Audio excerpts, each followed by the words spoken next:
श्री कृष्ण गोविंद हरे मुरारे, हे नाथ नारायण वासुदेव।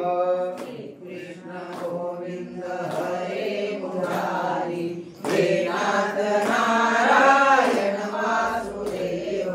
श्री कृष्ण गोविंद हरे मुरारे, हे नाथ नारायण वासुदेव।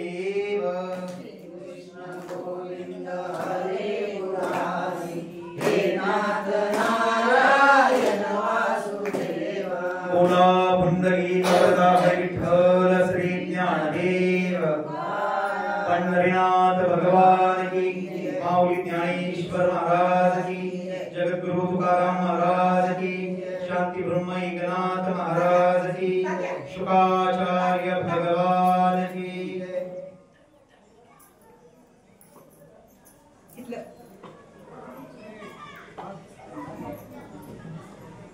सर्वांना सर्वप्रथम सप्रेम रामकृष्ण हरी।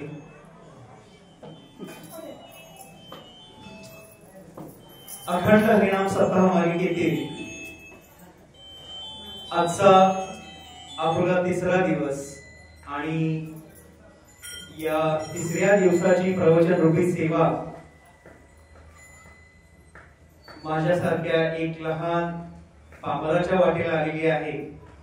तुम्ही मला त्या योग्यतेचं समजला आणि ही सेवा करण्याची संधी आज या ठिकाणी ग्रामस्थांकडून आणि तुमच्या सर्व श्रोते वर्ग यांच्याकडून मला प्राप्त झालेली असून मी प्रथमतः या सेवेबद्दल रामकृष्ण हरी। आणि आपण आजच्या प्रवचन सेवेला आज सुरुवात करूया।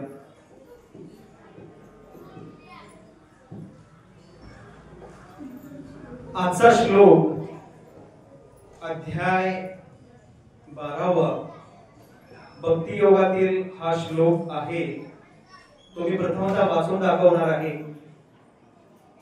आणि त्याच्यानंतर आपण प्रवचन रूपी सेवेला किंवा निरूपणाला सुरुवात करायची आहे। तर श्लोक असा आहे,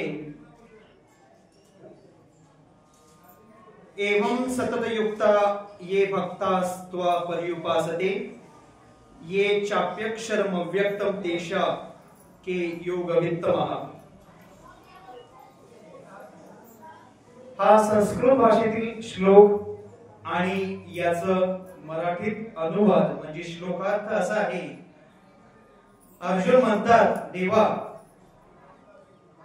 याप्रमाणे एकनिष्ठ राहून जो भक्त तुझ्या सगुण रूपाची उपासना करतो किंवा जे भक्त तुझ्या सगुण रूपाची उपासना करतात आणि अव्यक्त व अविनाशी अशा निर्गुण ब्रह्माची उपासना जे भक्त करतात, या दोन्ही प्रकारच्या भक्तांमध्ये खरे तत्व, तत्व म्हणजे कोणते तत्व? ब्रह्मतत्व हे कोणास जास्त समजले आहे किंवा कोणास समजले आहे असं अर्जुनाचं म्हणणं आहे। तर सर्वप्रथम मला सांगा की आपण या ठिकाणी सर्व जण हजर झालात। आजची प्रवचन सेवा असेल, कीर्तन रूपी सेवा आहे किंवा हरिपाठ आहे, तर आपण नित्य त्या भगवंताचं स्मरण व्हावं आपल्याला किंवा आपल्याला तो भगवंत भेटावा याच्यासाठीच आपण करतो का नेमकं काय कारण? कशासाठी एवढा अट्टहास करायचा? का देवळात यायचं? का देवाच्या ठिकाणी बसायचं? का या ठिकाणी स्थिर व्हायचं? का घरी कोणी आपल्याला विचारत नाही म्हणून या ठिकाणी यायचं आणि बसायचं? एक वय आहे मनुष्याचं, जर तरुण वयामध्ये परमार्थ साध्य करता नाही आला तर त्याला त्याच्या उत्तरार्धामध्ये म्हणजे म्हातारपणामध्ये त्याला तेवढी किंमत संसारामध्ये।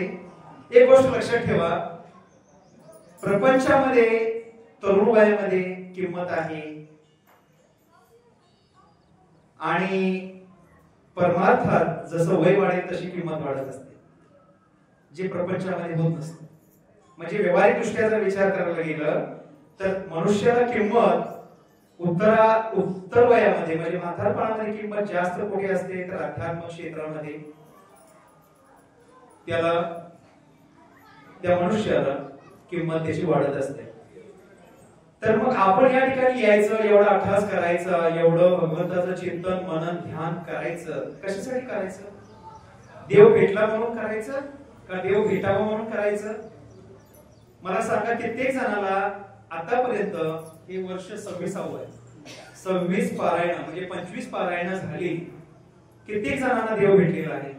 पुरुष वर्ग. तुम्हाला भेटला का? मग जी गोष्ट भेटत नाहीये किंवा भगवंत भेटतच नाहीये, मग आपण काय एवढं करायचं? बरं, भेटत नाही विचारलं तर नाही म्हणता, आणि नाही भेटला विचारलं तर भेटला म्हणता. मग यातलं खरं काय समजायचं? जसं तरुण वयामध्ये आपण म्हणतो परमार्थ साध्य जेवढा होतो तेवढा करावा. का करावा? तर तरुणपणामध्ये परमार्थ साध्यही होतो आणि तो साध्यही करता येतो. म्हातारपणामध्ये आपल्याला इंद्रिय आपली साथ देत नसतात. जर इंद्रिय जर साथ देतात तर निव्वळ आणि निव्वळ जे आपलं शरीर आहे ते किती वेळ आपल्याला दम काढेल? एक 5 मिनिटं किंवा अर्धा तास जर आपण कीर्तनामध्ये बसलो तर आपल्याला बसवत नाही, म्हणजे इंद्रिय आपल्याला गप बसू देत नाही. तर भगवंताची भेट आपण पाहायला गेलो तर एवढी सोपी पण नाही आणि एवढी अवघडही नाही. मग आपल्याला भेटला नाही, पण या जीव सृष्टीवरती जर विचार करायला गेलं किंवा ह्या भूतलावरती आजपर्यंत कित्येक आले आणि कित्येक गेले, पण देवाने दर्शन कोणास दिलेले आहे किंवा नाही याचं तुम्ही उत्तर अनुत्तरित आहे. पण या ठिकाणी मला असं म्हणायचं आहे की आपला जो हा श्लोक आहे, या श्लोकामध्ये ज्यावेळेला आपण त्याचं निरूपण करू तर भगवंतानं स्वतःच जे विराट रूप आहे, जे भव्य आणि दिव्य असं जे त्याचं स्वरूप आहे, त्या स्वरूपाचं दर्शन अर्जुनाला एकदा दाखवलं.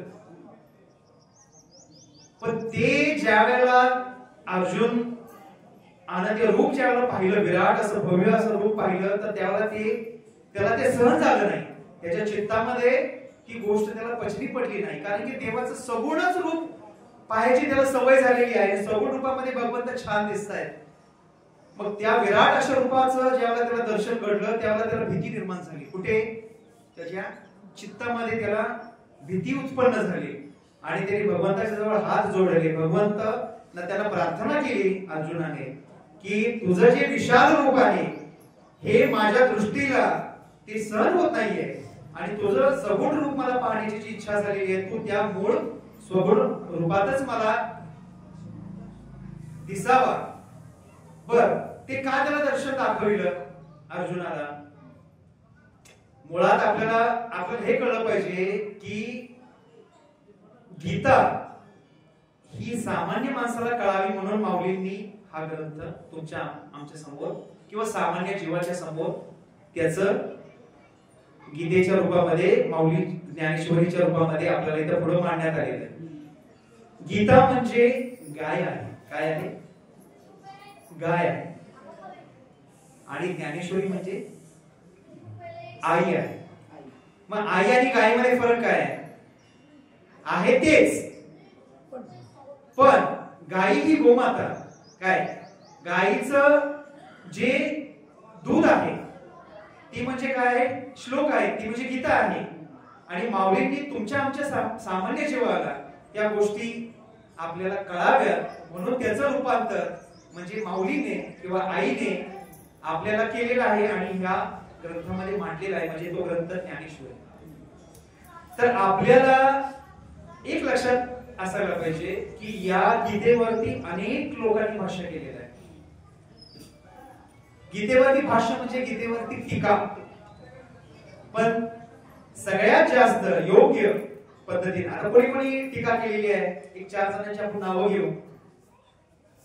गुरुदेव रानडे, मध्वाचार्य, वल्लभाचार्य, एसी भक्ती वेदांत स्वामी प्रभुपाद जे हरे कृष्ण मंदिराचे जे फाउंडर आहेत, त्यांनी सुद्धा गीतेचं जे काय आहे टीका त्याचं ज्ञान आपल्याला मांडलेलं आहे. पण सगळ्यात जास्त गुरुदेव रानडे यांनी सांगितलं की जे अमृत आहे, आपण कसं म्हणतो एखादं पिल्लू असतं किंवा एखादं मुलं असतं, जर आपल्याला पोटभर आणि पुष्कळ जर दूध प्राप्त होत असेल आणि ते ज्ञानेश्वरी आईकडून जर प्राप्त असेल तर आपल्याला बाकीच्या गोष्टी आपल्याला बघायची काही सुद्धा गरज नाही. म्हणून एक लक्षात ठेवा, गीता म्हणजे गाय आहे आणि ज्ञानेश्वरी म्हणजे आई आहे. आणि आई हे आपल्या मुलाला पोटभर दूध मिळेल ते ज्ञानेश्वरीच्या रूपामध्ये आपल्याला ते दिलेलं आहे माऊलींनी. म्हणून आपण ज्ञानेश्वरी हा ग्रंथ प्रत्येकाने वाचनात एक तरी ओवी अनुभवावी, प्रत्येकाने आपल्या आयुष्यामध्ये एक तरी ओवी अनुभवावी असं प्रत्येकाला मी या ठिकाणी सांगू इच्छितो. तसं आपल्याला देव दिसला नाहीये किंवा देव भेटला नाहीये, पण तरी पण प्रत्येक जणाची ओढ भगवत प्राप्तीकडे वाटचाल आहे की नाहीये? का उगाच आपण विनाकारण येऊन बसतो या ठिकाणी? पण तुम्ही येण्याचं नियोजन प्रयोजन या ठिकाणी काय आहे? काहीतरी आज आपल्याला नवीन भगवंताबद्दल आपल्याला ऐकायला भेटेल. काल 2 दिवस अनेक जणांनी काही सांगितलंही असेल, पण वारंवार अध्यात्म किंवा भक्ती अशी गोष्ट आहे की वारंवार त्याचं अमृत जेवढं घेईल तेवढं आपल्याला अजून घ्यावं, आपल्याला अजून घ्यावं असं वाटतं. म्हणजे कधीही कंटाळा येत नाही. तो कशामुळे येत नाहीये? का तर भगवंताचं नाव अलौकिक आहे. काय बर, भगवंत तसे सापडत नाहीयेत. मग भगवंत सापडण्यासाठी काय परिश्रम घेतले पाहिजे किंवा आपल्याला काय केलं पाहिजे? मग सगुणाची भक्ती करायची का निर्गुणाची भक्ती करायची? मला आठवतंय पाठीमागच्या वर्षी मी हाच विषय घेतलेला. काय मुद्दाम तो विषय मी अजून घेऊन त्याच्यामध्ये पुढे विश्लेषण का करतोय? कारण की या गोष्टीला अंत नाहीये. माऊलीच्या ज्ञानाला अनेक प्रकारे, मी असं म्हणत नाही की ह्या श्लोकाचं किंवा त्या ओवीचा अर्थ असाच आहे, त्याचा अर्थ आपल्याला लावताच येत नाहीये.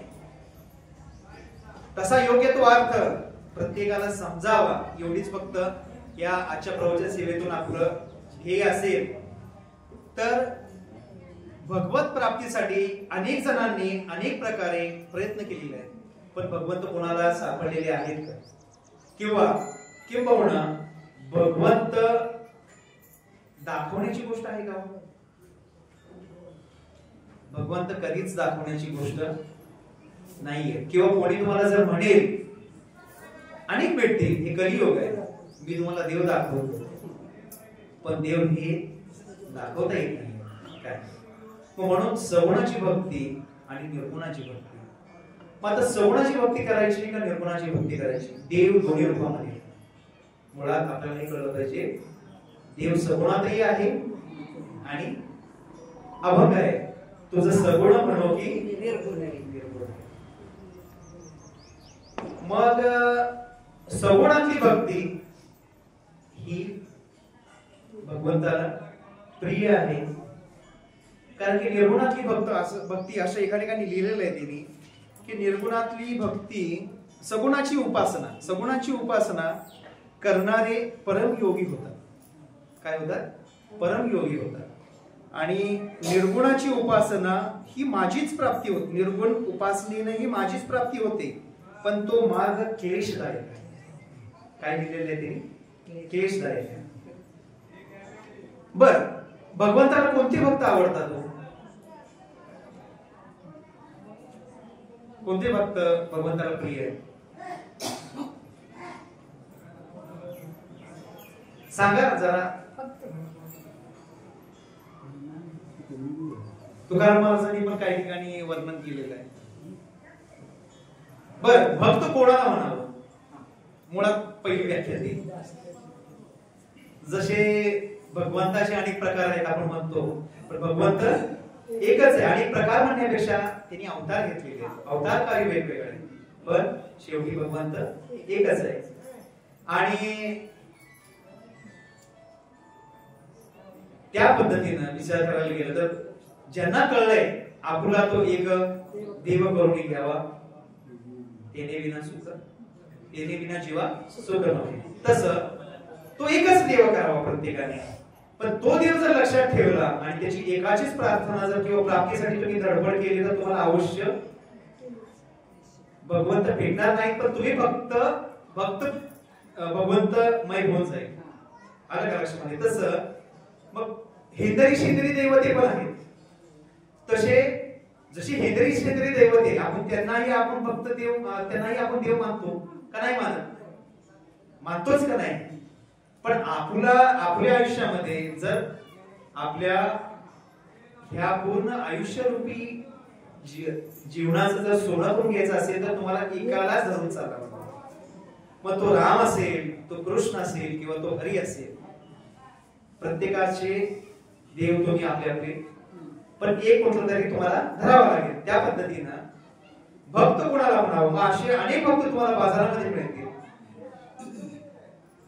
मग एका ठिकाणी महाराज म्हणतात, भक्त ऐसे जाणा जे देही उदास केले आशा पाश निवारोळी. मग ते कसे ओळखायचे? मग त्याच्याशिवाय शरण गेल्याशिवाय किंवा भक्ती एक अशी आहे, भक्तीच्या वाटेवरती चालत असताना आपल्याला एवढं लक्षात ठेवायचं की जोपर्यंत आपण शरण जात नाहीये तोपर्यंत आपल्याला हा मार्ग तसा सापडत नाहीये. त्याच्यासाठी गुरु सद्गुरु हा करावाच लागतो. मग इथं महत्व आणि कोणाचं आलं? सद्गुरूचं महत्व आलेलंच आहे. बर, सामान्य जनता देवाच्याकडे जेव्हा आपण जातो किंवा किंवा रावळात जातो, काय देवाचं द्वार कोणतं आहे मुळात हे आपल्याला कळलं पाहिजे. देवाची द्वारी उभा क्षण भरी देणे मुक्तीचारी साधी. मग देवाचं द्वार कोणतं आणि देवळाचं द्वार कोणतं? हे दोन्ही वेगवेगळे आहेत बरं का. देवाचं द्वार म्हणजे आपण आधी पाहिजे म्हणून देवाचं द्वार आहे, पण देवळाचं द्वार कोणतं आहे किंवा देवाची द्वारी आपण जे हरिपाठात दिलेले आहे ते द्वार म्हणजे कोणतं द्वार आहे आणि रावळाचं द्वार म्हणजे कोणतं द्वार? म्हणजे दोन्ही एकसारखे आहेत.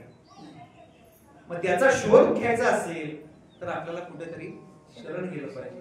आणि शरण जाण्या अगोदर एक देव करा, त्याचा मार्ग दाखवायसाठी तुम्हाला गुरुची किंवा सद्गुरूची गरज आहे. आणि आजच्या काळामध्ये जर बघायला गेलं तर संत भेट दुर्लभ आहे का? सुलभ आहे का? सुलभ नाहीये. सहजतेने तुम्हाला संत भेटतील का? एखाद्या वेळेला देव भेटतील आपण म्हणू, पण संत भेट दुर्लभ आहे.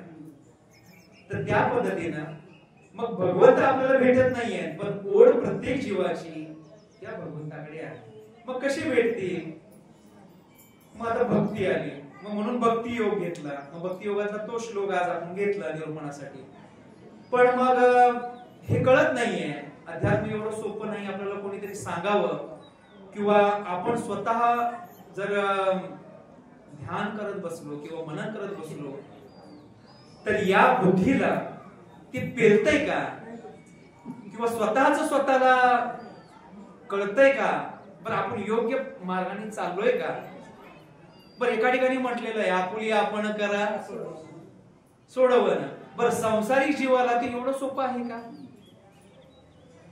बघा का, भगवंताला भक्त प्रिय आहे, पण तू कुठले भक्त? भक्त ऐसे जाणाचे तेही उदास, जे सर्वस्व भगवंताला अर्पण करणारे जे भक्त आहेत. भगवंत जळी स्थळी काष्टी पाषाणी प्रत्येक ठिकाणी भरभरून उरलेला आहे. जसं तुकाराम महाराज आणू रेणू या थोकडा तुका आकाशा. तुकाराम महाराज हे भगवंतच आहे. पंचम वेद म्हणजे तुकाराम महाराजांची गाथा आहे. तसं तुकाराम महाराज हे भगवंतच आहे. पण माऊलींचा अवतार कोणाचा अवतार आहे? विष्णूचा अवतार सखा माझा ज्ञानेश्वर.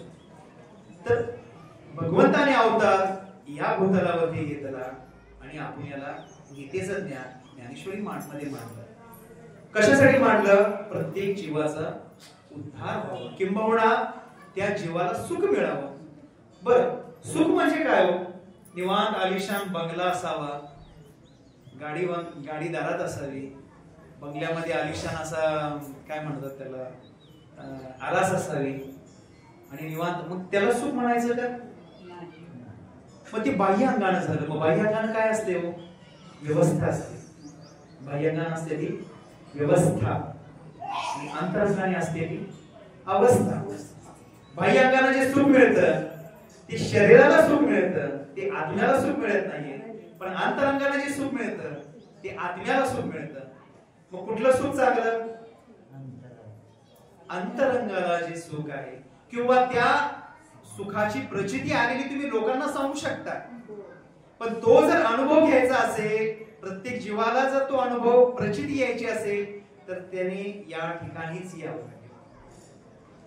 जसं आपुली आपण करा सोडवणे, या संसारातून जर सुटका तुम्हाला किंवा 84 लक्ष योनीचं जे जात आहे, ज्या जात्यामध्ये प्रत्येक जीव भरटला जातोय ते कळतही नाहीये. आपण भरटले जातोय, आपल्यालाच हे कळत नाहीये.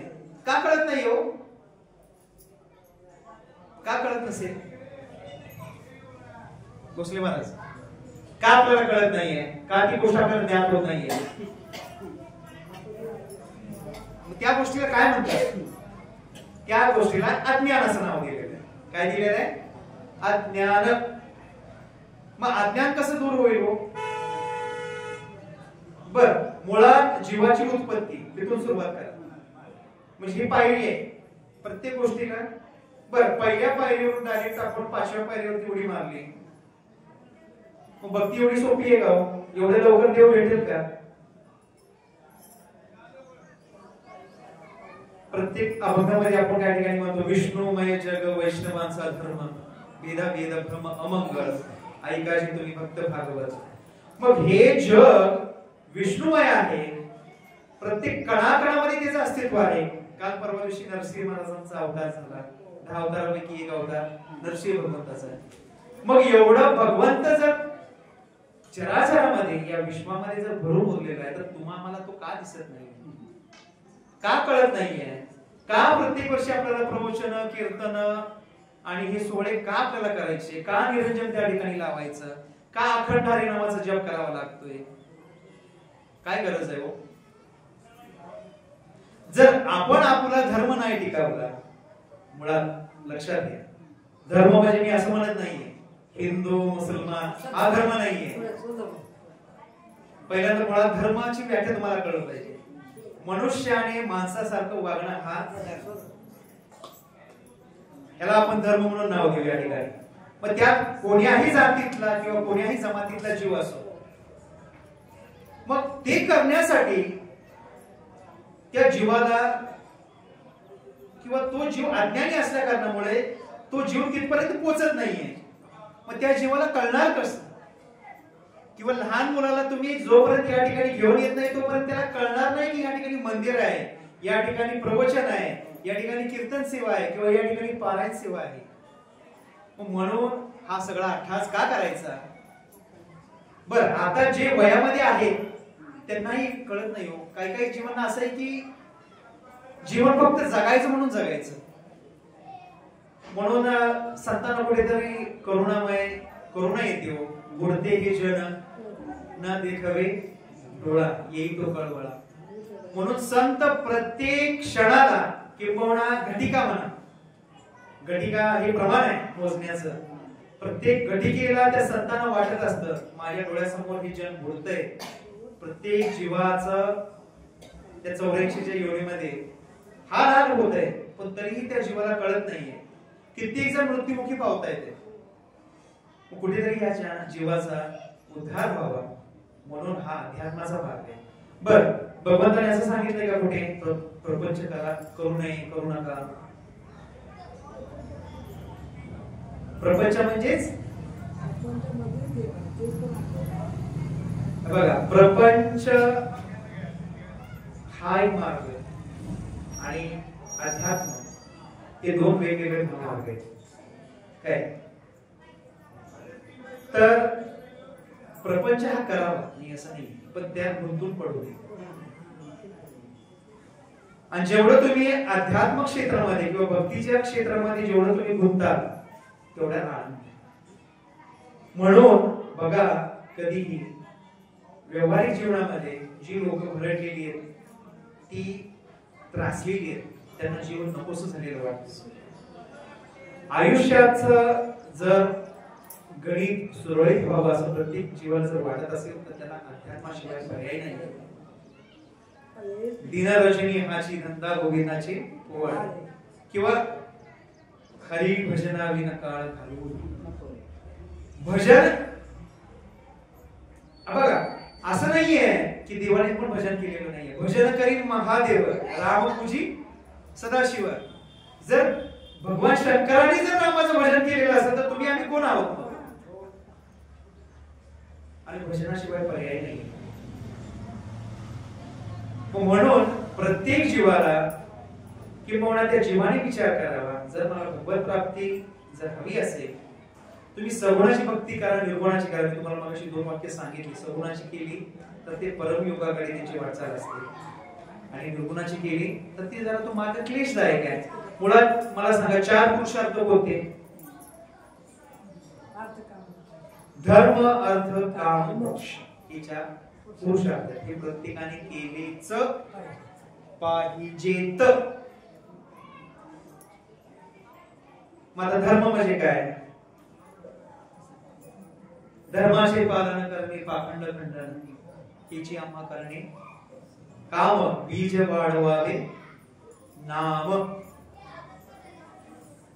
प्रत्येकाने धर्मासाठी जागलंच पाहिजे. धर्माची जी ज्योत आहे ती रोज पेटवलीच पाहिजे. अर्थ प्रत्येकाने अर्थ म्हणजे पैसा हा कमवलाच पाहिजे. काम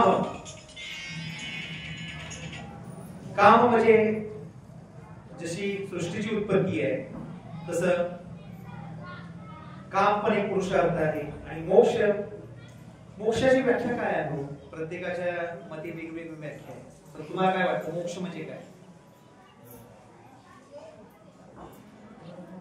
बोला जरा.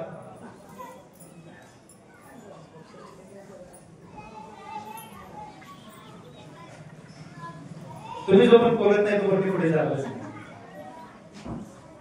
मोक्ष मोक्ष म्हणजे काय?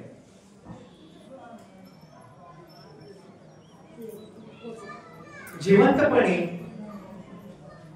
साध्याची साधी व्याख्या अशी आहे की जिवंतपणे जर तुम्ही तुमच्यातला आपल्यातले षड विकार किंवा अहंकार म्हणून जिवंतपणे असताना, आपण जिवंत असताना जर आपला अहंकार किंवा मीपणा जर गेला तर तुम्ही मोक्षपदाला पोहोचता. पण हे शक्य आहे का? मीपणा जाऊ शकत नाही. प्रत्येक जीवाला अहंकार आहे. मी माझ्यासारखाच. पण मी म्हणणारे, आपण चांगल्याचं चांगलं जर उदाहरण घेऊ तर रावणाचं काय राहिलं नाही. मग बाकीचं तुम्ही आम्ही तर काय, रावणाकडे सगळं काही होतं. रावणाकडे त्याच्याकडे अख्खं, आता आपण म्हणतो आपला हा मतदारसंघ आहे, तो मतदारसंघ आहे, तसं सगळी लंका सोन्याची होती. पण त्यांनी केलेल्या प्रतिज्ञा तर सिद्धीच गेल्या का? त्यांनी केलेल्या प्रतिज्ञा काय होत्या माहितीये ना? आकाशाला शिडी लावली, समुद्राचं पाणी गोड केले. मग एवढं सगळं असताना सुद्धा त्या गोष्टी तो करू शकला नाही. मग आपला विचार आपण कुठपर्यंत घ्यावा? मग विषय असा आहे की जीव जन्माला येतो, प्रत्येक जीवाची ओढ भगवत प्राप्तीसाठी असावी जर आयुष्याचा महामार्ग आपल्याला व्यवस्थित पद्धतीने शेवटपर्यंत जर न्यायचा असेल तर. बर, भगवंताने जसं आपण काय म्हणू सत्व रज तम जशी 3 गुण आहेत तसं षडविकार या शरीरामध्ये आहेत. पण षडविकारांची गरज आहे का? हो आहे का? मग आहे तर का आहे? प्रपंचामध्ये त्याची काय गरज आहे? परमार्थामध्ये त्याची काय गरज आहे? आपल्याला हे अभ्यास केला पाहिजे. जोपर्यंत तुम्ही अभ्यास करत नाही तोपर्यंत स्वतःला तुम्ही समजून घेत नाही. आणि मला असं कळतं किंवा मला असं सांगू वाटतं की तुम्हाला इतरत्र कुठेही जाण्याची काही गरज नाहीये. मी कोण आहे जर हे ओळखलात ना तर तुम्ही बऱ्याचशाच गोष्टी, मला एक असं म्हणायचं आहे की त्या भगवंताकडे जाण्याचा महामार्ग तुमचा मोकळा आहे. पण तुम्हाला असं कळलं पाहिजे की मी कोण आहे, कुठून आलो, माझं कार्य काय आहे, माझं येण्याचं काय आहे, प्रयोजन काय आहे, मला भगवंताने या ठिकाणी का धाडलेलं आहे. हा, मग जसं भगवंत अवतार घेतात, भगवंत कधी कधी अवतार घेतात हो. एक तर धर्मावरती ज्यावेळेला ग्लानी येते, धर्म संकटात असतो, धर्म रक्षावया अवतार घेसे. आणि भक्तावर ज्या वेळेला संकट येतं त्यावेळेला भगवंत अवतार घेत असतात. हे दोन तरी आपण प्रामुख्याने उदाहरणं. म्हणून यदा यदा हि धर्मस्य ग्लानिर्भवति भारत, प्रत्येकाला हा श्लोक पाठ आहे. मग भगवंत अवतार घेतात, मग मनुष्याला का, मग मनुष्य जीव बघा भगवंत अवतार घेतात, संत स्वतः येतात स्वेच्छा. तुम्हाला आम्हाला जीव यावं लागतं. काय यावं लागतं? जन्म घ्यावा लागे वासनेच्या संगे, किंवा आपलं जे काही कर्म, पूर्वी जन्मीचं कर्म असेल, चांगलं असेल वाईट असेल, त्याच्या पद्धतीने आपल्याला पुढचा जन्म हा. बरं, मानवाच्या किती योनी येतो? 84 लक्ष योनीमध्ये मानवाच्या काही ठराविक योनी आहेत. तसं प्रत्येक जलचर असतील, भूचर असतील, प्रत्येक योनीमध्ये आपल्याला म्हणतो आपण 84 लक्ष योनीमध्ये फिरावं लागलं त्या जीवाला. बर, जात आहे, प्रत्येकाला जातो माहिती, जात्याच्या खाली एक आरी असते, बरोबर का? मग या ठिकाणी आरी म्हणजे भगवंत आहे, जे भगवंताला लागून राहिलेले आहेत. बघा आपण वर्ण दाणं टाकतो, त्या आरीच्या ठिकाणी काही दाणे गेलेले असतात, त्याचं कधी पीठ झालेलं नाही. का नाही होतो? मग या ठिकाणी आरी म्हणजे भगवंत आहे, जे भगवंताला धरून आहेत, किंबहुना भगवंताची रोज भक्तिमय सेवा करतायत ना, भगवंत त्याचं पीठ कधीच होऊ दे. आणि जे भगवंत किंवा भक्तीच्या वाटेवरती नाहीये, किंवा जे प्रपंचामध्ये होरपळलेले आहेत, पण त्यातून त्यांना बाहेर निघूच असं वाटत नाहीये. जसं एक भोंगा आहे बघा, एक उदाहरण आपल्याला भोंग्याचं घेता येईल. मकरंद सेवनामध्ये तो एवढा गुंग होतो की त्याला संध्याकाळ झालेली पण कळत नाहीये. मग संध्याकाळ झाली तर ते फुल असतं ना, ते असं बंद व्हायच्या मार्गाला असतं. मग ज्यावेळेला ते फुल बंद होतं त्यावेळेला तो भोंगा त्याच्यामध्ये अडकला जातो आणि शेवटी त्याला त्याचे प्राण गमवावे लागतात. मग तुम्हा जीवाचं काय झालेलं आहे? त्या 84 लक्ष योनीमध्ये आपण असे अडकलेलो आहोत त्या भोंग्यासारखं झालेलं आहे. मग आपल्याला कळतही नाहीये की त्यातून बाहेर निघावं की नाही निघावं. पण का कळत नाहीये हो?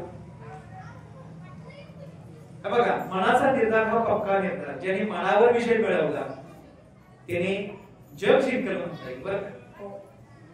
म्हणून माऊलींनी काय केलेलं? मनोमार्गे गेला तो तेथेची मुकला आणि हरिपाठी स्थिरावला तोची. मग धन्य कोण आहे? धन्यता कोणाला देतात माऊली? जे हरिपाठात किंवा जे भक्तीमध्ये आहे त्यांना ते धन्यता देतात. बघा बघा, प्रत्येक वेळेला बघा, मन आपल्याला बऱ्याचशा गोष्टी करायला भाग पाडत असतात. मग चांगलं काय वाईट काय हे आपण कोणी ठरवायचं? आपण नाही, बुद्धीने ठरवायचं. बुद्धी म्हणून मन बुद्धीची कातरी, राम नाम सोने चोरे, देवा तुझा मी सोना. मग चांगलं काय वाईट काय? पण चांगलं वाईट ह्या गोष्टी जरी बुद्धीला त्या गोष्टीचं जरी ज्ञान होत असेल तरी माणसाची ओढ किंवा त्या जीवाची ओढ वाईटाकडे का असते? मग एवढं सगळं गीतेचं ज्ञान असेल किंवा वेदांचं ज्ञान असेल, हा, हे सगळं जीवाला कळावं म्हणून एवढं संतांनी अट्टहास करून आपल्या पुढे मांडलं, तरीही वाल्मिकाने एवढं पाप का केलं? याचा मागोवा जरी थोडा आपल्याला घ्यायला पाहिजे. एवढं सगळं देव त्यावेळेला पण नारायण होतेच की, नारायण नारायण. त्यावेळेला भगवंताचा कोण अवतार नव्हता का?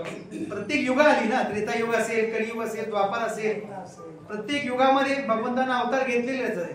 पण तरीही त्या त्या काळी त्या त्या जीवानं शेवटी एक गोष्ट लक्षात ठेवायची, आपलं या जन्मीचं कर्म आपल्याला, पूर्वी असं म्हण असायची, पूर्वी लोक म्हणायची की बापानं केलं लेकाला फेडायला आलं, पण आता असं आहे की याच जन्मी याच देवी जे तुम्ही कराल ना ते इथेच करायचं, इथेच फेडायचं आहे. स्वर्गही इथेच आहे, नरकही इथेच आहे. मग तिची प्रचिती कशी येणार, तुम्हाला अनुभव कसा येणार? तर एक गोष्ट लक्षात ठेवायची, आपली परिस्थिती बघा, परिस्थिती आणि भक्ती बघा बघा मी काय म्हणतो, परिस्थितीचा आणि त्या भक्तीचा काय संबंध आहे? तुमची चांगली परिस्थिती आहे बघा, चांगला महालातही रडतो आणि गरीबातला गरीब झोपडीमध्ये सुद्धा हसतो. श्रीमंतातला श्रीमंत महालात रडतो आणि गरीबातला गरीब झोपडीमध्ये हसतो. किती आनंदी आनंद या झोपडीत माझ्या. मग ती झोपडी कोण्या रूपाची, कोणत्या रूपाची? देह रूपाची काही बाह्यांगाची. मग शेवटी बघा आपण परत त्याच ठिकाणी येतोय, अंतरंगाची झोपडी. बाह्यांगाची जी दिसते हे 60 वर्षाचे, 60 वर्षात त्याची माती होणार. आपण आजकाल जे बंगले बनतोय ना, आता आमचंही घर बांधायचं चालू आहे, 60 वर्षात 100 वर्षात त्याची मातीच आहे. मग हे ज्याला कळलं तो त्याच्या नादाला लागत नाही, तो त्याच्यामध्ये अडकून पडत नाही. तो प्रत्येक दिवस माझा भजनामध्ये कसा जाईल आणि माझ्या ह्या अंतरात मला आनंद कसा मिळेल, किंवा मी आजचं प्रवचन 10 जणांना सांगितलं ते प्रत्येकाला रुजलं की नाही. 100 माणसं असून काही उपयोगाचे नसतात. म्हणजे इथे गर्दी नसावी, इथे दर्दी असावी. आणि प्रत्येक प्रवचन रूपी सेवा असू द्या किंवा कीर्तन रूपी सेवा असू द्या, त्या कीर्तनाचा विषय किंवा प्रवचनाचा विषय तो त्या व्यक्तीला थोडा का होईना, 100% नाही पण 10% तरी काहीतरी इथून समजला पाहिजे. मग भगवंत प्राप्तीसाठी आपण प्रत्येकाची वाटचाल आहे, पण देव एवढ्या लवकर सापडत नाही. मग परत ना अवतार कार्य आपण पाहिलं, का घेतला जातो अवतार. मग परत ना आपण जीवदशेला येऊया. हा जीवदशेला तर पुनरपि जननम पुनरपि मरणम, किंवा स्वर्गीचे अमर इच्छिताती मृत्यू लोकी व्हावा जन्मामा. मग का मृत्यू लोकी व्हावा? त्या देवाचं भजन करता यावं. बर, देवाचं भजन ह्याच रूपात करता येतं. बर, कुठल्या रूपामध्ये? याच देह. बर, इतर योनीमध्ये भजन करता येतं का? इतर योनीमध्ये काही गोष्टी कळतात पण ती उमजत नाहीये किंवा सांगता येत नाहीये.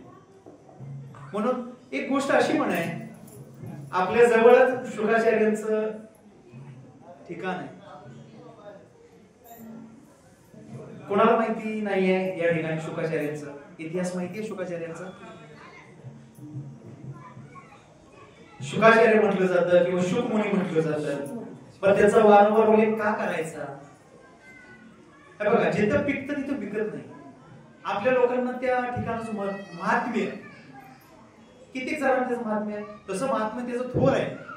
व्यासांनी महाभारताचं जे लिखाण केलं किंवा व्यासांनी महाभारत जे लिहिलं, बरोबर, व्यासांचा मुलगा म्हणजे शुक. ते शुक महाराज आईच्या उदरामध्ये 12 वर्ष राहिले. मग त्यांनी हे जाणलं होतं. काय जाणलं होतं? हे जग मिथ्या आहे आणि ब्रह्म सत्य आहे. काय जाणलं होतं? ब्रह्म सत्य आहे आणि बाकी जे दिसतंय का नाही ते सगळं मिथ्या आहे. मिथ्या म्हणजे काय हो? मिथ्या म्हणजे मृगजळ. आपण रस्त्याने जातो, उन्हामध्ये पूर्ण आपल्याला रस्त्यामध्ये काय तर पाण्याचा भास होतो, पण ते पाणी असतं का? मग तसं ते मिथ्या आहे. मग तिने जाणलं होतं हे जग नाशिवंत आहे थोडक्यामध्ये. मग मला या जगामध्ये मायेचा वारा मला लागला नाही पाहिजे, मला मायेच्या अधीन राहायचंच नाहीये. म्हणून त्यांनी काय केलं? वडिलांना प्रार्थना केली की मला मायेचा वारा लागला नाही पाहिजे, मला तसं वरदान भगवंताकडून प्राप्त करून द्या, तरच मी बाहेर येईल. व्यासांचा नाईलाज झाला. भगवंत त्या ठिकाणी अवतारित झाले आणि त्यांनी तसं वरदान दिलं आणि मग जसे बाहेर आले तसे पळतच सुटले. ते कोण आहे? शुकमुनी. शुकमुनी म्हणजे पोपटाचा कळप सुद्धा म्हटलं जातं. बरं, पोपटांचा कळप सुद्धा असं काही ठिकाणी म्हटलं जातं. तर मग हे एवढं का? बर, माया आणि ब्रह्म, ब्रह्माचं बघा, आपल्याला आपली वाटचाल भगवंताकडे, किंबहुना आपल्याला असं वाटतं की हे जग ब्रह्ममय, हे जग विष्णुमय, बरोबर का? पण उघडे परब्रह्म, या डोळ्यानं जेवढं दिसतंय, हे जग जे आपल्याला दिसतंय, त्या डोळ्यानं आपल्याला भगवंत दिसतात का? मग त्याचा अनुभव यावा लागतो असं म्हणतो, बरोबर का? अनुभव आले का ते या जगात येत असते. सत्तानी काय केलेलं आहे? ब्रह्मसत्य हे सांगितलेलं आहे, पण लोकांना कळलं पाहिजे. एकमेव बर, माया आडवी येते. मग माया आडवी येत असेल तर काय करायचं? बर, एक लक्षात घ्या, तुम्हाला ब्रह्मापर्यंत जर पोहोचायचं असेल किंवा ब्रह्म काय ते बघायचं असेल ना, तर तुम्हाला मायाच दाखवून देणार आहे. माया ही भगवंताचीच आहे. उदाहरण द्यायचं झालं किंवा उदाहरणाचे स्पष्टीकरण द्यायचं झालं, शेंगा बघितल्यात? शेंगा, शेंगाच्या बाहेरचं टर्फर जे आहे ना, ती माया आहे, आणि आतला जो शेंगदाणा आहे ते ब्रह्म आहे. मग जोपर्यंत टर्फर आहे तोपर्यंत शेंगदाणा स्वस्त आहे. त्याचं अस्तित्व बघा बरं का, त्याचं अस्तित्व शेंगदाण्याचं कुठपर्यंत आहे? जोपर्यंत ते टर्फराच्या आत असते तोपर्यंत ते सुरक्षित असते. एकदा टर्फराच्या बाहेर निघालं की ब्रह्म कुठे जाते? ब्रह्म सर्वत्र जाते. हो, हे सर्वत्र ब्रह्म आहेच आहे. पण ते शेंगदाणे कुठे जातात परत ना? ते उकळात भरले जातात परत ना. तसं हा जो जीव आहे की नाही, या देहाचं जे आवरण आहे त्याला तुम्ही माया म्हणा, आणि आतमध्ये जे ब्रह्म आहे, मग ते आतमध्ये ब्रह्म आहे ते तुम्हाला कळणार कधी आहे? सद्गुरूंची शरण त्याशिवाय कळतच नाही, तो मार्गच मोकळा होईल. मग जीवदशेला जोपर्यंत प्रत्येक जीवाने जन्म घ्यावा आहे, किंबहुना असं की जन्म घ्यावा लागेल वासनेच्या संगी खरे रूप. मग आपण जीव जन्माला आलो, जीव जन्माला आल्यानंतर प्रत्येक जीवाला ज्ञान व्हावं ही काळाची गरज आहे, बरोबर की नाही? पण अज्ञानी जीवाला या समाजामध्ये काय किंमत आहे का? एखाद्या व्यक्तीला एखाद्या गोष्टीचं ज्ञान नसेल, काय म्हटलं जातं त्याला? अज्ञानी जीव आहे, किंवा अगदी तुच्छ भाषेमध्ये त्याला बोललं जातं, त्याला काहीच कळत नाहीये. बरं, ज्याला काहीच कळत नाही, बरं काही लोक अशी असतात जे बाह्यांगाने वेडे असतात पण अंतरंगाने, मग त्यांना आपण वेडे म्हणतो, पण आपल्यापेक्षा शहाणे असतात, त्यांनी जाणून घेतलेलं असते. मग अशा व्यक्तींचं जर आपल्याला भेट झाली ना, तर त्या क्षणी आपण त्यांना नतमस्तक व्हायला पाहिजे. बरं, हे सहजासहजी ती लोक भेटत नाही, ती त्या रूपाला पोचलेली असतात, त्या अवस्थेला पोचली असतात. बर, अज्ञानी जीवाला ज्ञान व्हावं ही काळाची गरज आहे. बर, काय होतं? जीव जन्माला आल्यानंतर सगळ्यात प्रथम गुरु कोण असते? त्याची आई. त्याच्यानंतर तो जीव वाढू लागतो, मोठा होऊ लागतो. त्याच्यानंतर त्याचे शाळेतील शिक्षक, त्याच्यानंतर स्वतः तो जीव अनुभव घेत अनुभव त्याचा परत गुरु होतो, बरोबर? प्रयत्नांनी परमेश्वर काही गोष्टी केल्यानंतर त्याला अनुभव यायला लागतो. मग जसा तो मोठा होत जातो तर परत ना एक गोष्ट अशी येते की त्याला त्या ज्ञानाचा अहंकार होतो. बघा ना, प्रत्येक जीवाच्या आयुष्यामध्ये ह्या गोष्टी येतच असतात. प्रत्येकाला भगवंताने सारखंच घडवलेलं आहे. मला काय म्हणायचं, प्रत्येक जीवाला त्याच्या प्रारब्धानुसार त्याला बरं वाईट, काही जणांना अवयव नसतात, काही जण अपंग जन्माला येतात, पण प्रत्येक जणाला बुद्धी जे अंतरात्मे म्हणजे आतली जी इंद्रिय आहे प्रत्येकाला सारखीच दिलेली आहे. आता काही मतिमंद असतात, त्यांचा विषय आपण सोडूया, पण त्यांचं जे पूर्व प्रारब्ध आहे त्याच्या हिशोबाने त्यांना ते भोगायला आलेलं असतं. पण कधीही लक्षात ठेवा, त्यांना एक वेगळी शक्ती दिलेली असते. जे अंध आहेत किंवा जे मतिमंद असतात त्यांनाही एक वेगळी शक्ती दिलेली असते.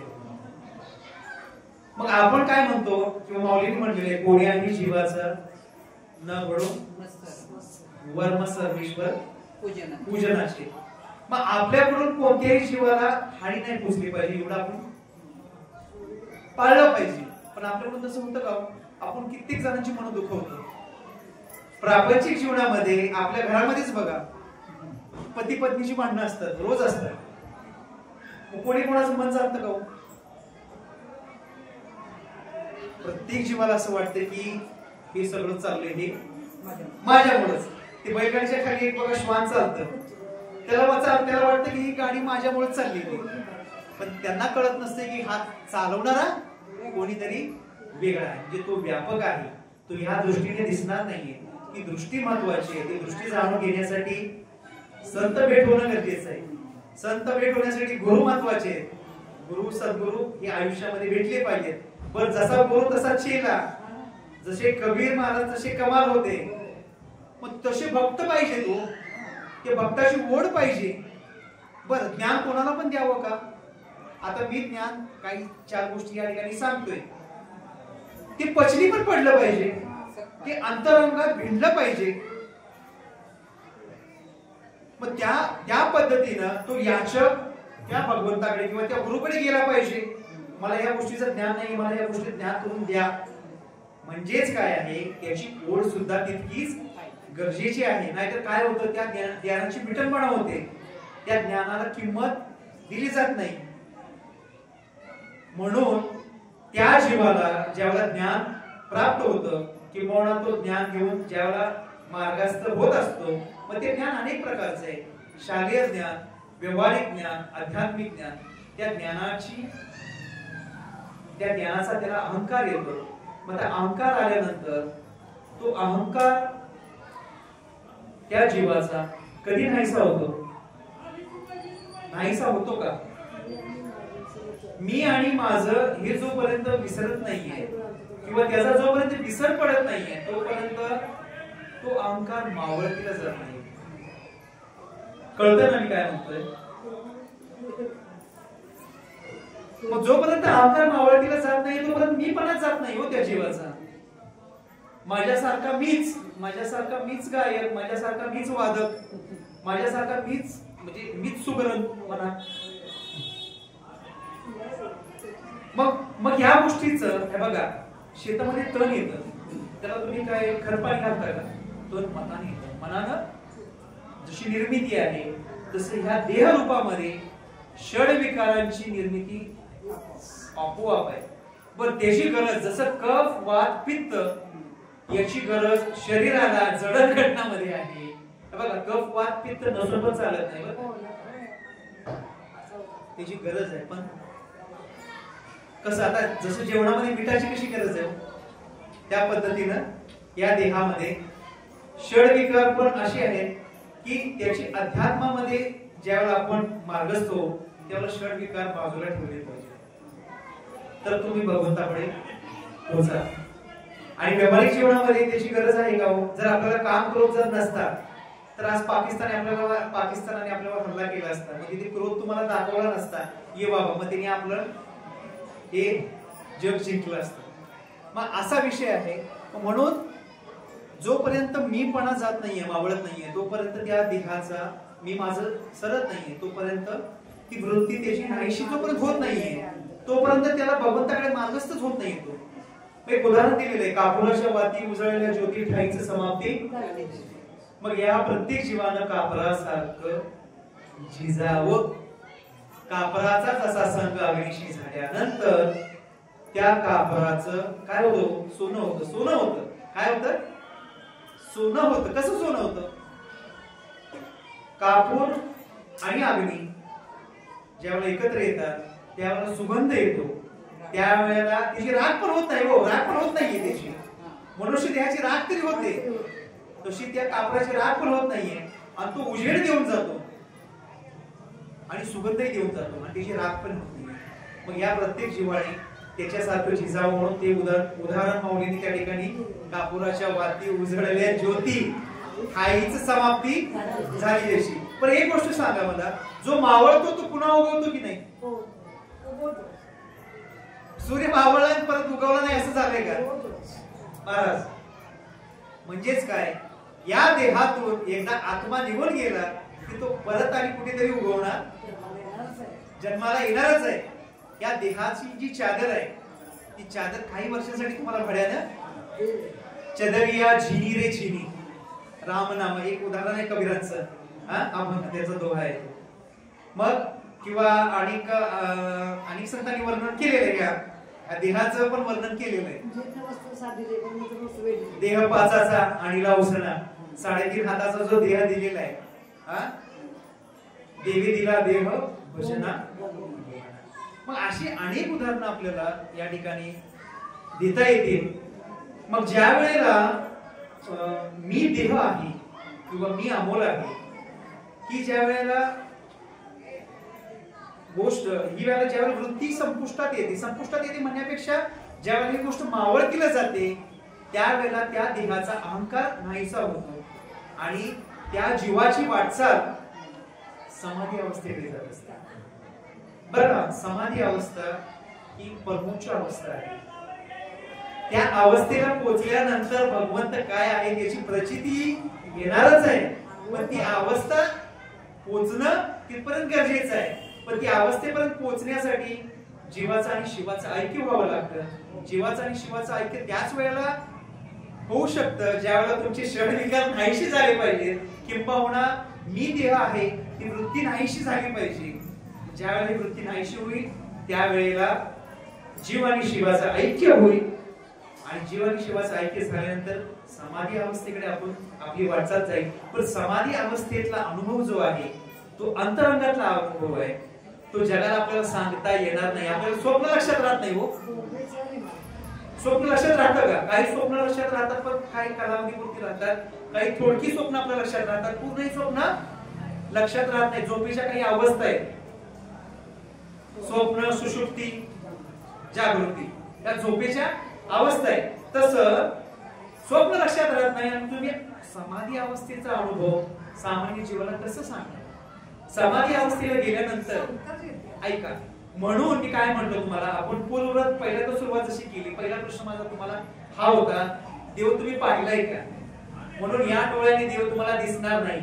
त्याच्यासाठी अंतरंगात जावं लागतं, त्याच्यासाठी समाधी अवस्थेपर्यंत पोहोचावं लागतं. समाधी अवस्थेपर्यंत पोहोचण्यासाठी एवढ्या जन्मापासून समाधी अवस्थेपर्यंतच्या पायऱ्या आहेत आणि एकदा का समाधी अवस्थेला पोहोचलं, मौलवी समाधी, संजीवन समाधी घेतलेली आहे, अजूनही अविरत ते नाम चालू आहे त्या ठिकाणी. आलं का लक्षामध्ये?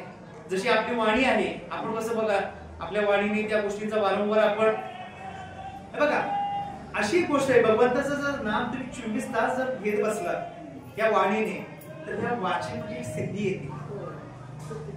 बघा बरं का? आणि ही सिद्धी जर काही जणांनी जर सिद्धी प्राप्त केली ना,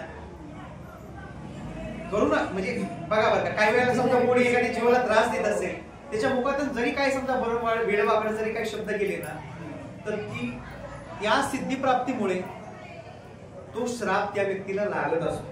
काही ना काही बरं वाईट होत असतं.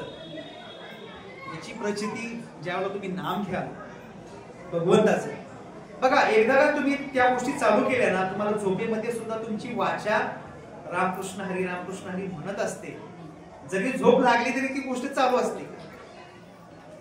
म्हणून देवाचं नाम जे आहे हे अविरतपणे चालू, म्हणून ही जी माळ आहे ना, 108 मणीची माळ आपण घालतो कंठी, काय तशी भगवंताने आपल्याला जो देह दिलेला आहे, आपल्या आत्म्याची जी माळ आहे ही निरंतर चालू राहिली पाहिजे त्या नामामध्ये. आणि नामामध्येच कसं आहे आनंद आहे काय. तसं आता त्या अवस्थेला पोहोचलो आपण, समाधी अवस्थेला पोहोचलो. समाधी अवस्थेचा अनुभव आलेला जो आहे तो त्या जीवालाच किंवा अंतरात्म्यालाच माहितीये. तो अनुभव तो इतरांना सांगू शकत नाहीये. सांगायला गेला तर ती तिची वाचा माझी मज झाली अनावर वाचा, काय तसं सांगता येत नाही. म्हणून प्रत्येक जीवाला जर तो अनुभव घ्यायचा असेल तर त्यांनी ह्या पायरीतून प्रत्येकाने गेलं पाहिजे. पण प्रत्येक जीवाला ती साध्य करता येत नाहीये. हो, कारण की कोण बघा, भगवंताने 4 मार्ग सांगितलेले आहेत. कुठल्या मार्गाने भगवंताला प्राप्त करायचं हे तुमचं तुम्ही ठरवा. ज्ञान मार्ग, भक्ती मार्ग, कर्म मार्ग, योग मार्ग. सगळ्यात चांगला मार्ग कुठला मार्ग आहे? साध्यात सोपा मार्ग भक्ती मार्ग साध्यात सोपा मार्ग आहे. ज्ञान मार्गाने गेलं अहंकार आडवा येतोय. काय योग मार्गाने गेलं, मला सांगा रोज सकाळी 4 वाजता कोण त्या रामदेव बाबांचं चॅनल लावून कोण योगा करते का? अहो योगा करा, काळाची गरज आहे. तुमच्या देहाला किंवा तुमची जी इंद्रिय आहे, मन आहे, मनाला जर एकाग्र करायचं असेल तर तुम्हाला योग हा केलाच पाहिजे.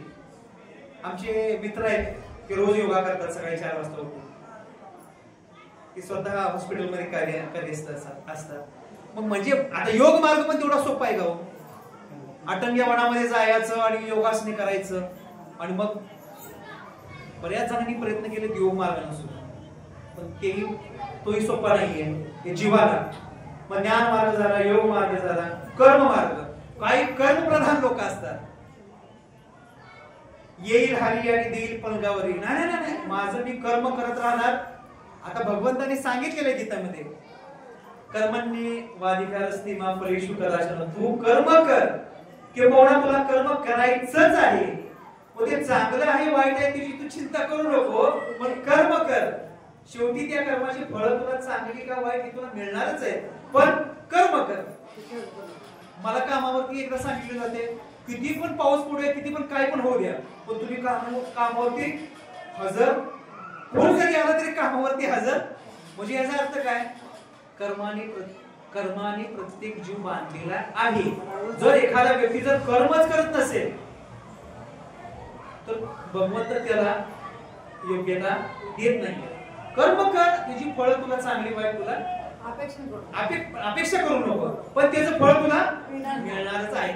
अंतिम मिळो, मध्यम मिळो, सुरुवातीला मिळो, पण तुम्हाला मिळणारच आहे. तसं त्या अनुषंगाने मग काही कर्मयोग म्हणतात बघा. कर्माशी काही कर्म प्रधान, काही लोक तसे असतात. मग कर्म मार्ग तर चांगला आहे का? कर्म करा काय, पण शेवटी परत ना आपण कसं म्हणू, भक्ती मार्ग सोपा. भक्ती मार्गाने भगवंताला प्राप्त करता येईल. आणि असं नाहीये की जो ज्ञान मार्गाने गेलाय, जो आटंक्यामध्ये जाऊन देवाची भक्ती जो प्राप्त करतोय देव त्यालाच मिळणार आहे. सामान्य जीवाला सुद्धा, माझ्या चोखा महाराजांना सुद्धा भगवंताने दर्शन दिलेलं आहे. सामान्यातला सामान्य जीव म्हणजे विठू माझा लेकुरवाळा संगे गोपाळांचा. म्हणून आजच्या या प्रवचन सेवेतून एवढंच सांगू इच्छिन, वेळ आता झालेली 7 वाजत आलेले, तर प्रत्येक जीवाला जर या जीवन सागरातून जर प्रत्येकाला जर वाटत असेल की माझी नौका, माझी नाव म्हणजे जीवनरूपी नाव, या नावेचं जर सोनं व्हायचं असेल, किंवा या तीरावरून या पुढच्या तीरावरती, मग हे तीर कोणतं आहे? हे नाशिवंत जगाचं तीर आहे. आणि ते दुसरं तीर म्हणजे भगवंताचं अधिष्ठान आहे, शाश्वत.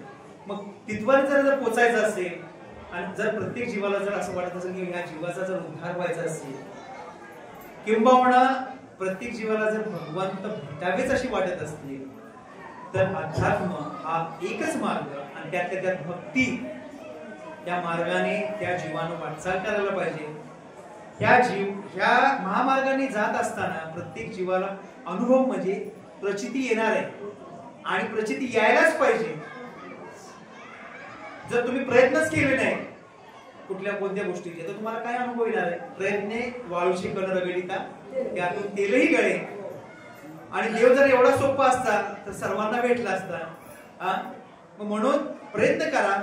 तुम्हाला भगवंत आता जरी नाही भेटले तर पुढे भेटणारच आहेत, पण तुमची ओढ, याचकाची ओढ त्या पद्धतीनं पाहिजे. तर आपण एवढं बोलून आजची प्रवचन रूपी सेवा या ठिकाणी थांबूया. आणि तुम्ही मला ही संधी दिली, सर्वांना नतमस्तक होतो. आणि आजच्या या सेवेला आपण या ठिकाणी थांबूया. विठ्ठल विठ्ठल विठ्ठल विठ्ठल विठ्ठल.